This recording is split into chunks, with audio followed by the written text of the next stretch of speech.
Dr. Stephen Davy tells the story of Luigi Teresio. He was a man of very modest means, living alone with no wife or children.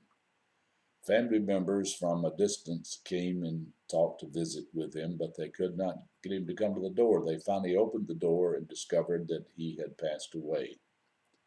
They began going through the things that he had left behind, downstairs furniture, and eventually went into the attic. And there in the attic, they discovered something most astounding.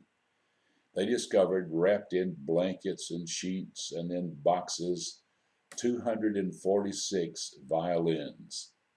And there was among them a 200-year-old Stradivarius violin, which is the gold standard for all violins. They could not help but wonder why it was that he stored all these violins and deprived the people and himself of the joy of the music. They were his, he kept them. I'm just wondering if that's not what we do with the gospel, that we have the gospel stored away in our attic. We have it wrapped up neatly in our theological jargon and in other things. But perhaps we need to take off the blankets from our theology and to be more verbal and more vocal in sharing our gospel.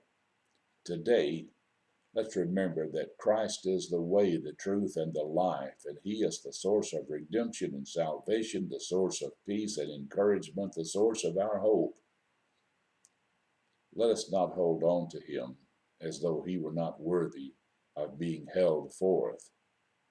But may we take the gospel of our Lord to someone this day who needs to hear rather than just hoarding it to ourselves.